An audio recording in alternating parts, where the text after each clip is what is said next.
tarde. Vamos, então, à última palestra do dia. O tema escolhido foi proteção contra incêndio em patrimônio histórico-cultural. Vou rapidamente justificar a razão disso para os que não estão muito atentos a esse assunto, né?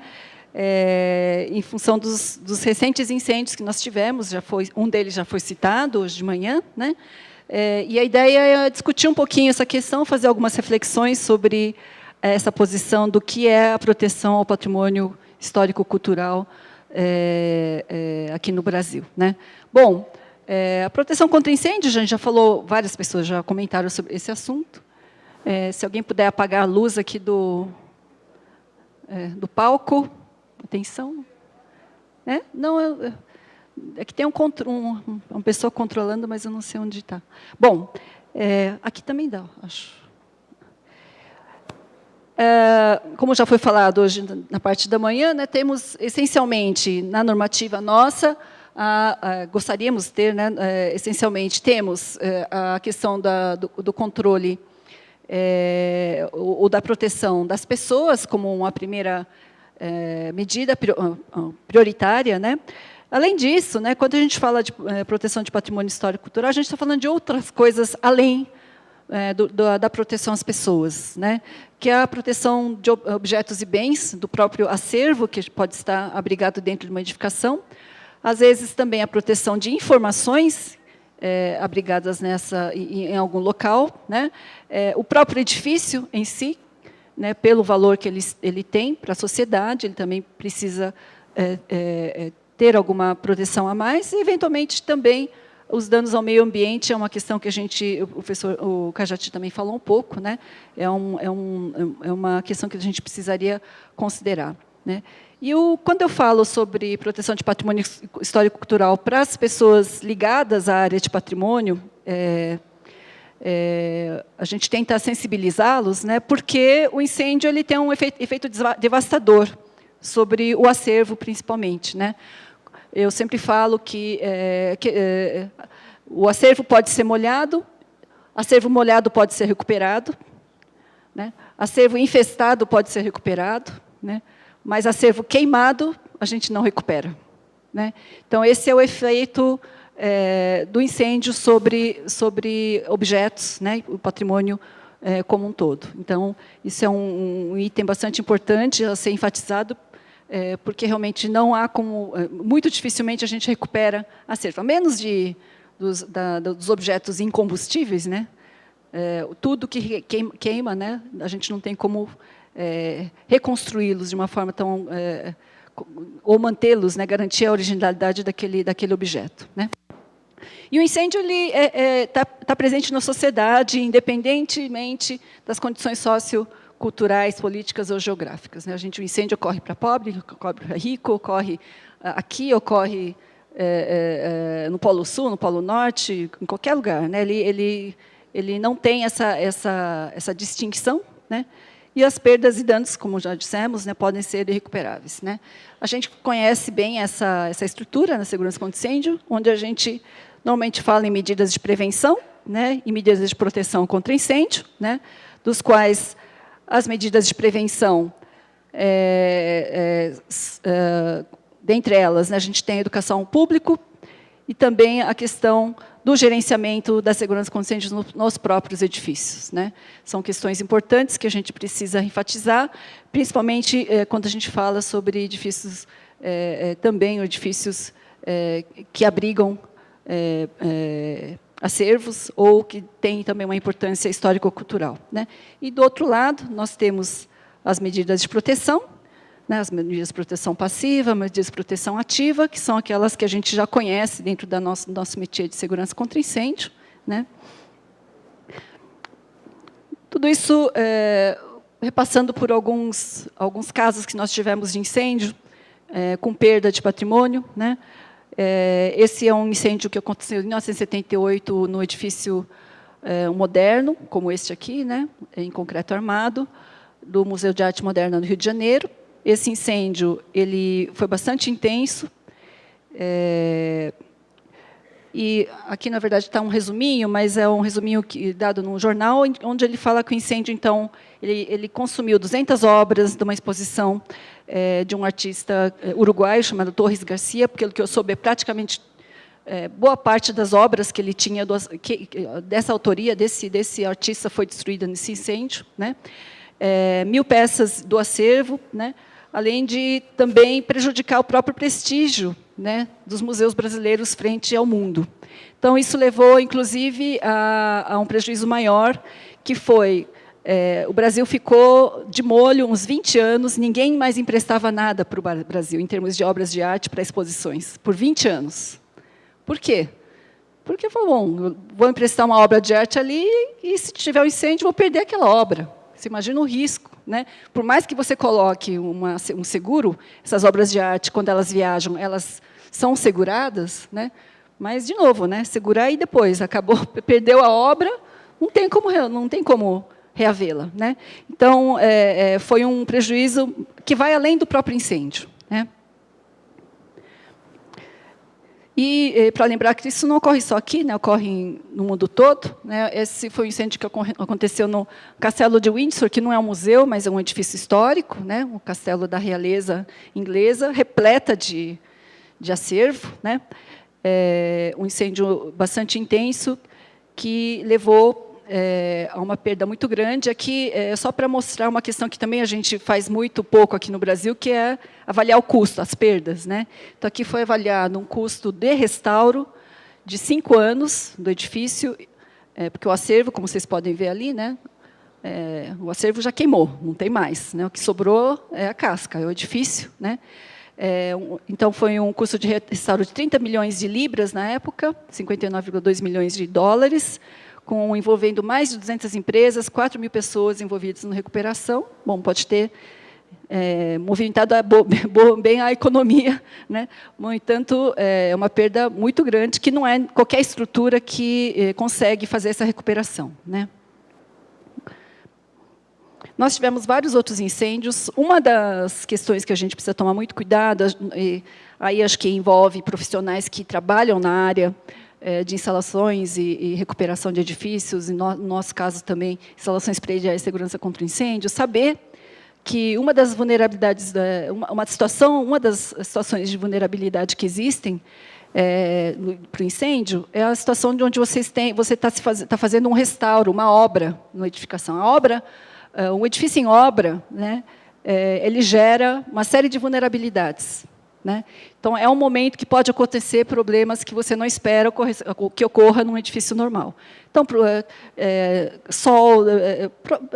trabalhos de solda, por exemplo, trabalhos de manutenção, podem gerar mais riscos de incêndio, riscos externos que vêm dentro da edificação, né? E, nesse caso, foi um trabalho de descupinização final. Esse edifício estava sendo restaurado, não sei se dá para ver, tem uns andaimes na frente da fachada, porque ele estava num processo final de recuperação, de restauro, né, em Minas e Mariana, e houve então, um descuido num trabalho de descupinização dentro do edifício, né? E, com isso, o produto que estava sendo usado era inflamável, gerou um incêndio, um início de incêndio, né? Vocês terem uma ideia, o que dá para ver. Obrigada. O que dá para ver aqui é o teto, né, restaurado, a parte interna, e aqui esse branquinho é o céu, é o sol, na verdade, né, o que sobrou, quer dizer, caiu toda essa parte, né, do telhado em função desse incêndio, né. Então, aqui houve uma série de dificuldades. Mariana não tinha corpo de bombeiros, né, então o corpo de bombeiros tinha que vir, se eu não me engano, de Ouro Preto, né? Então, isso também gera um outro problema, né? Falta de infraestrutura para lidar com essas situações em cidades históricas, é um outro problema que nós temos, né?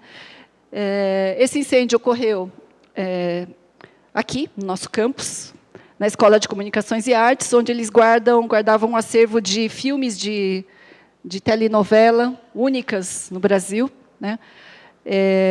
O bombeiro, não sei se tem alguém aqui que combateu esse incêndio, né? Atendeu esse incêndio. O incêndio ocorreu nessa parte de cima. A dificuldade aqui foi que esse edifício tem uma fachada toda em cobogós, né? A gente não vê os vidros aqui, porque tem um quebra-sol, né?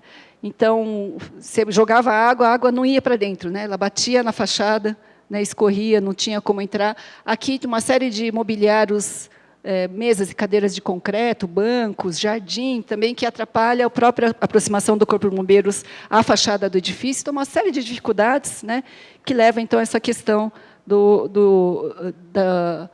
incêndio não ter sido possível de combater de uma forma mais adequada, inclusive.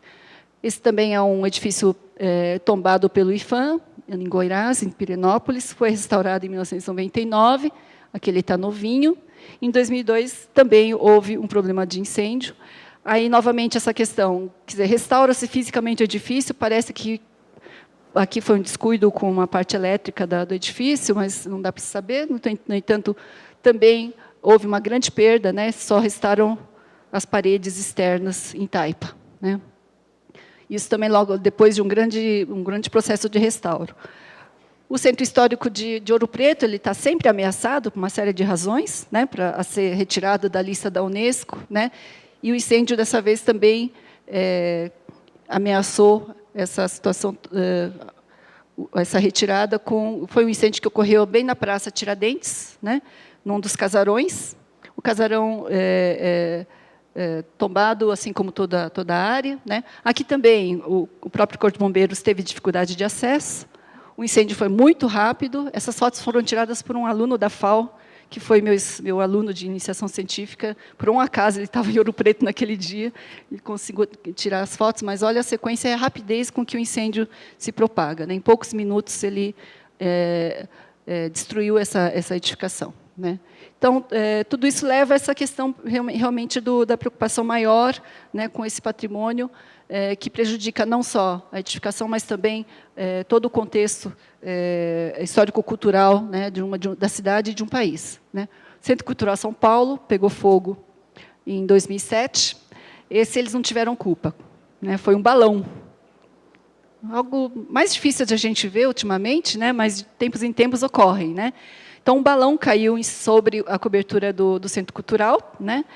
E o Centro Cultural ele tem uma estrutura metálica, com vigas metálicas e fechamentos em telhas de fibrocimento, não é fibrocimento, é fibra de vidro, né? Aquelas translúcidas para iluminação zenital.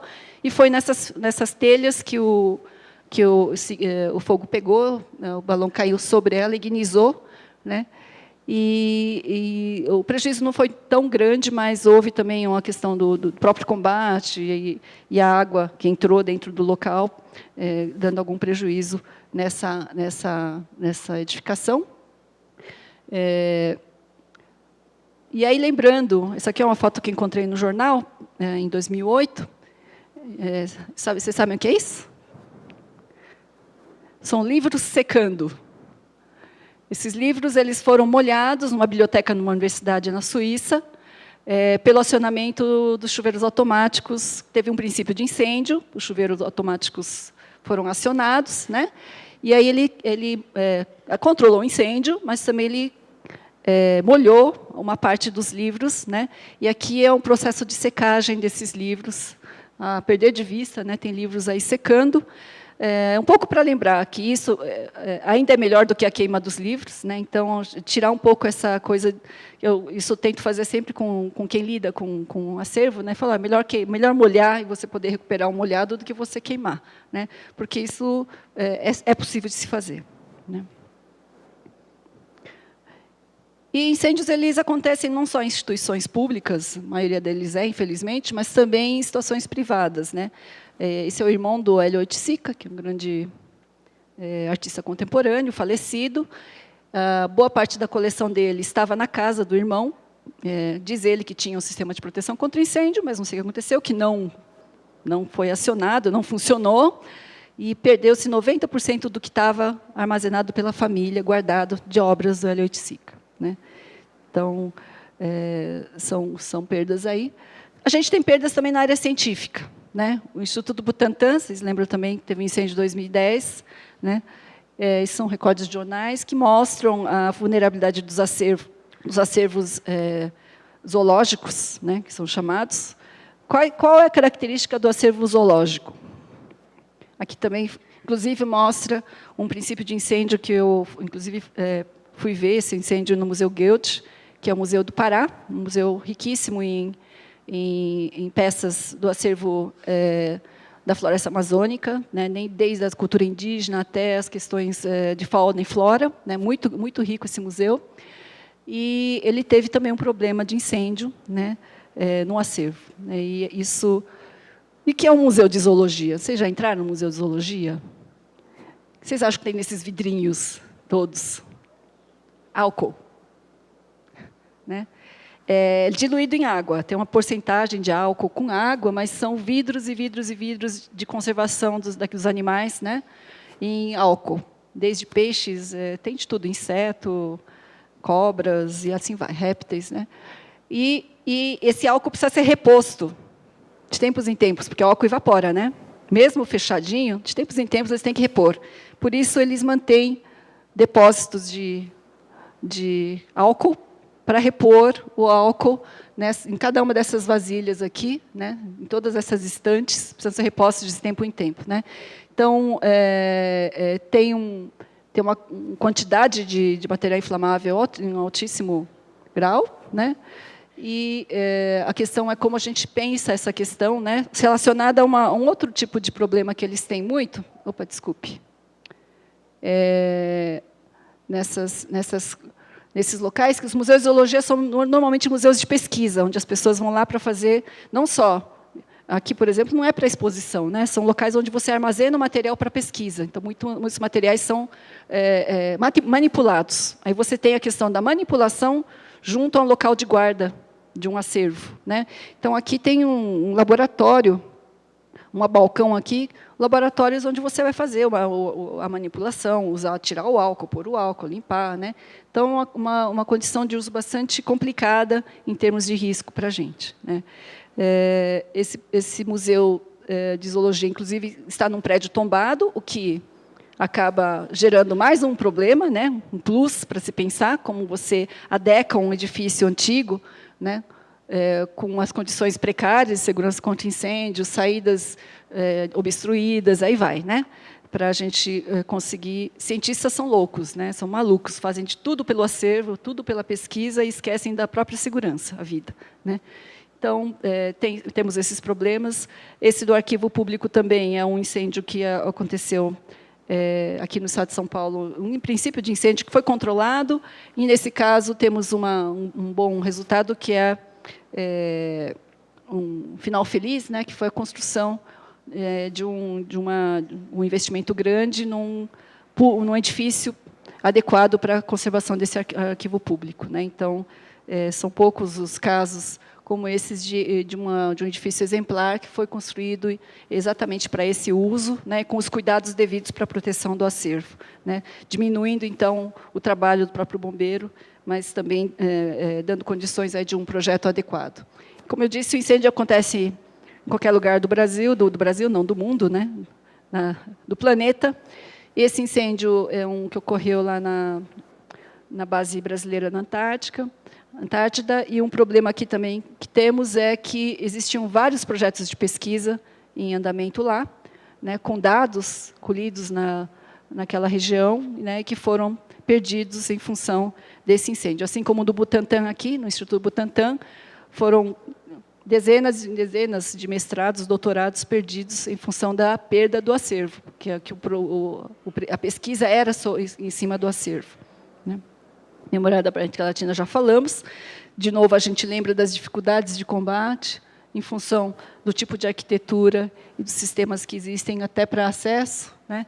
E quanto isso pode dificultar. E, no caso aqui, a gente teve até o problema com o bombeiro que passou mal por causa da fumaça, né, muito intensa. Né?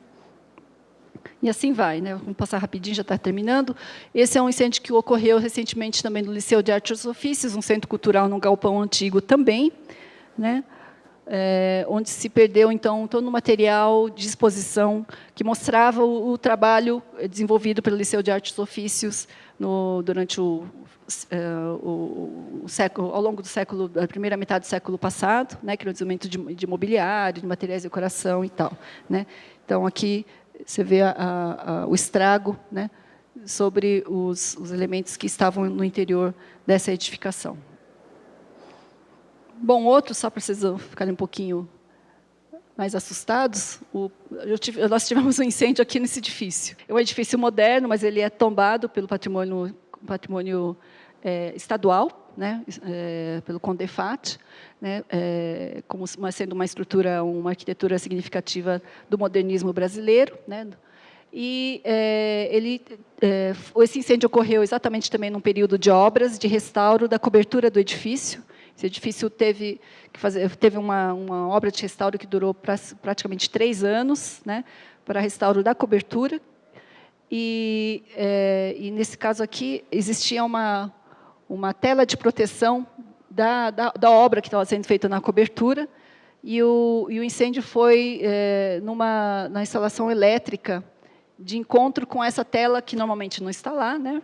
Essa tela foi colocada para a proteção dos usuários aqui embaixo, e a instalação elétrica estava bastante precária, ela estava na lista de coisas a serem reformadas após o término da cobertura, da reforma da cobertura, mas o incêndio resolveu ocorrer antes, né? Então pegou fogo nessa própria tela de proteção e danificou uma série de... Aqui já está limpo, mas uma série de computadores que estavam aqui embaixo, né?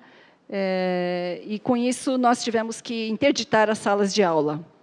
Então, foi um processo bastante complicado também para a FAU, porque nós tivemos que tirar todos os alunos de todas as salas de aula e procurar outros lugares para dar aula na universidade, no meio do semestre. Foi uma confusão danada. Então, a gente tem essas consequências, né, também nesses casos, né.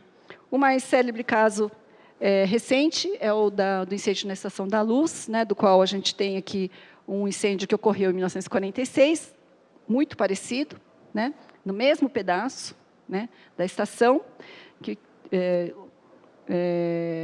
gerou uma série de danos aí à estrutura do edifício, sobraram as paredes somente. E aqui o incêndio de 2015, também já foi comentado, né, que consumiu a estrutura da cobertura, começou lá no 2º piso, né, se estendeu, e ela só parou por causa de uma compartimentação, né, que chegou até a torre, começou do lado esquerdo aqui, e chegou até aqui, tem uma torre, né, de relógio, e aqui uma parede de compartimentação que impediu que o fogo se propagasse para o outro lado. Isso é exatamente o que aconteceu em 1946. Também o incêndio começou aqui, o fogo se propagou até essa barreira, né, daí mostrando a efetividade da compartimentação, né, que é um dos itens importantes que a gente tem, né, na segurança contra incêndio. Nesse caso, os danos, além dos danos ao edifício, porque, vocês todos sabem, né, o acervo, nesse caso, era um acervo digital, então não se perdeu. O que houve foi uma perda material dos equipamentos, né, projetores, computadores, coisas desse tipo, mas o acervo mesmo não foi perdido, porém, o dano foi muito grande no próprio edifício, né, que ele já tinha sido reconstruído depois de 1946 e está em obras novamente está sendo reerguido, né, para voltar à sua função, né. Outro dano indireto foi que a própria Estação da Luz teve que ser interditada, né. Então, imagina a cidade de São Paulo sem Estação da Luz por 2 semanas, né. Então, um dano maior à própria população pela falta de acesso ao uso de uma infraestrutura urbana que já é precária na cidade de São Paulo, que ficou mais precária ainda, né. Então, os danos vão se multiplicando, né. E, na semana passada, eu estive numa outra palestra, da qual eu vou falar, um evento, que encontrei o responsável pela segurança da Pinacoteca. E ele afirmou que ele teve que fazer uma proteção dessa área, porque a radiação aqui era razoável, considerável.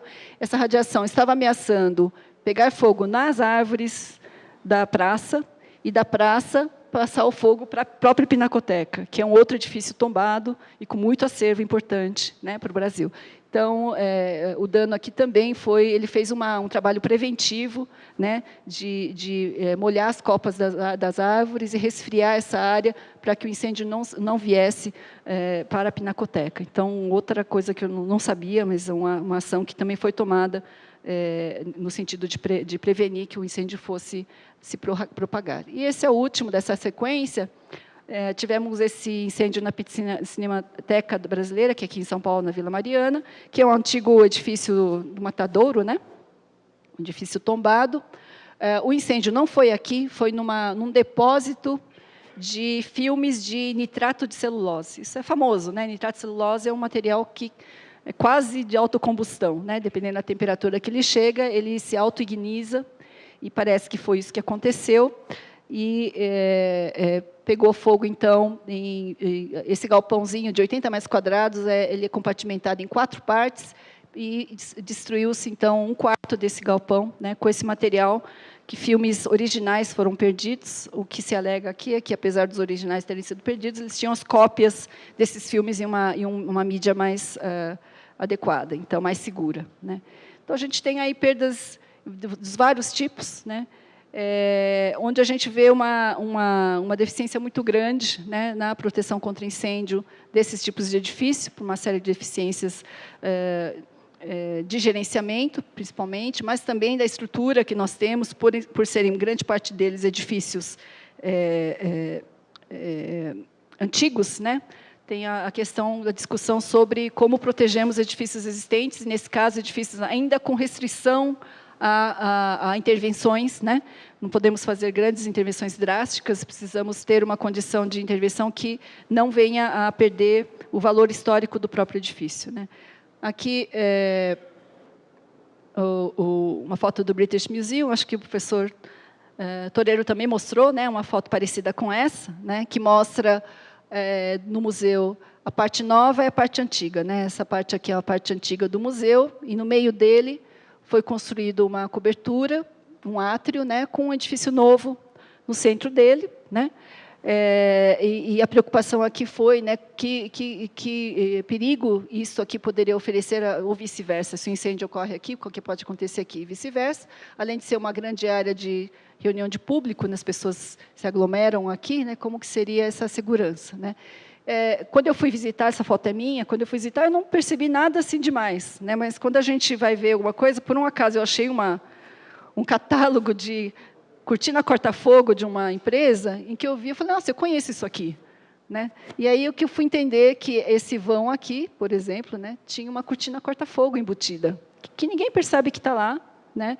Ela não faz nenhum mal em termos de visualização, aparência, mas ela está lá e ela vai eventualmente funcionar para uma situação de emergência, fazendo a proteção desse elemento, né? Como o próprio professor Toreiro já falou, né? Isso aqui faz parte de uma avaliação que se faz de segurança contra incêndio de uma forma mais ponderada, mais inteligente, né? Com base no desempenho, e não talvez isso não seria possível se fosse uma norma prescritiva, né? Isso aqui é só para mostrar a cortina, né?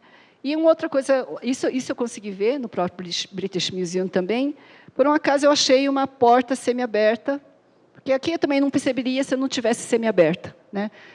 Todas as passagens, o museu é totalmente compartimentado em áreas também, e em todas essas passagens, grandes portas, no fundo, ela tem também a gente chama de fire shutter, né? É uma porta corta-fogo de correr, metálica, né? Que ela também está instalada. Por um acaso aqui, não sei se por algum defeito, ela estava semi-aberta, né? E aí semi-fechada, né?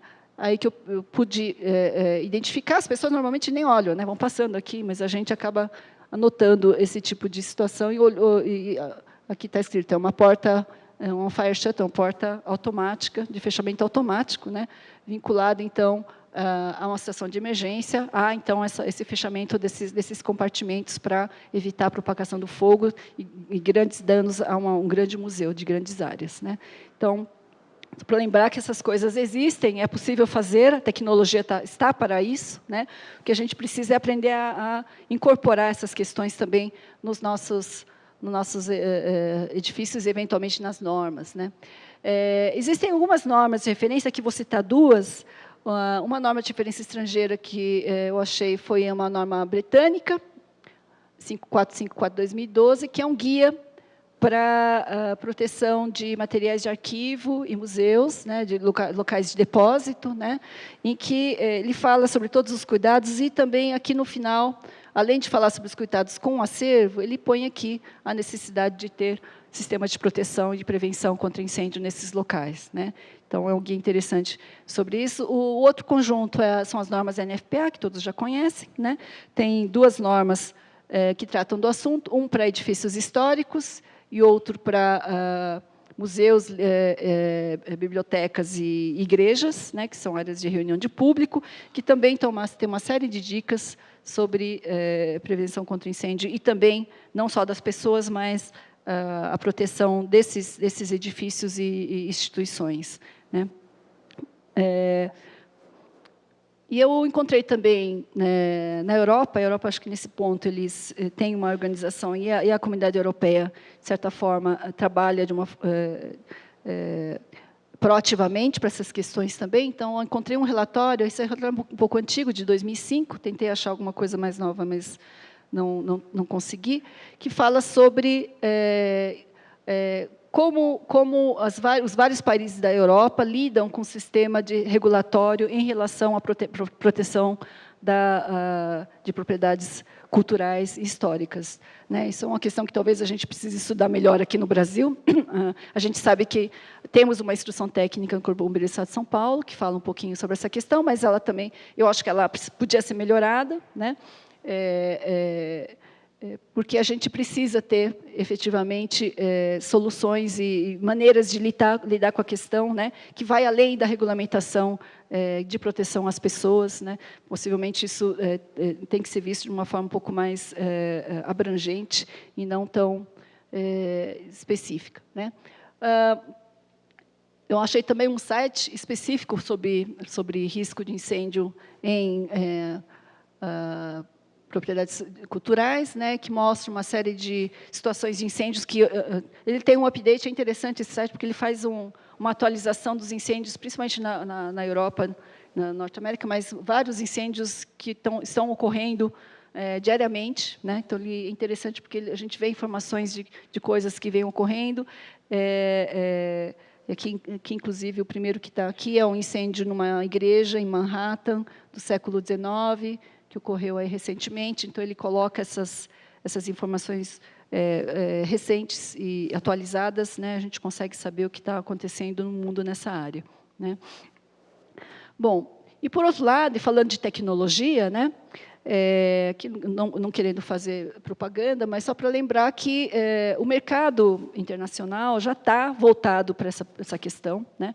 Então, existem várias empresas e fabricantes de produtos, né, fornecedores de produtos que estão preparados para essa questão. Então, por exemplo, essa aqui, né, ela fala em sistemas de proteção para futuras gerações, proteger o patrimônio para futuras gerações.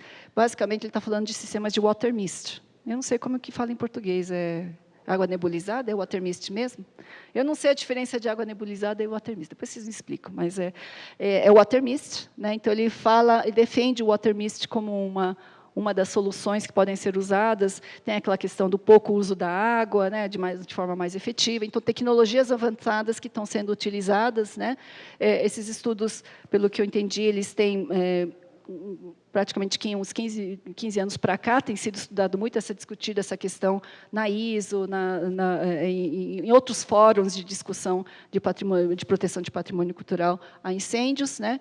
E ele meio que consagrou o uso do water mist como uma das soluções para edifícios históricos culturais. Outro, a própria Siemens, que tem vários sistemas de proteção contra incêndio, também fala. São catálogos, né? Vocês podem encontrar esses catálogos na internet, são super interessantes, que mostram vários exemplos de execuções de implementações de sistemas adaptados a edifícios tombados, a museus e outros edifícios de interesse, né? Bom, só para lembrar, é uma questão que se discutiu aqui também, né? A gente precisa entender também do nosso próprio sistema construtivo, da nossa própria condição, para saber o que de melhor a gente pode empregar como solução, né? Então, essa questão, só para trazer um exemplo totalmente fora, né? Essa é uma vila no Japão, onde tem um sistema construtivo muito antigo, tombado pela Unesco, né, numa área que eles chamam de Alpes japoneses, é uma área que neva muito, né, tem um clima bastante fresco, né. É uma vila inteira, quase uma cidade, toda tombada por causa desse tipo de construção, né, que vocês imaginam de que é, né, essa construção. Ela é uma construção de madeira e palha, né. Isso aqui é uma renovação do telhado.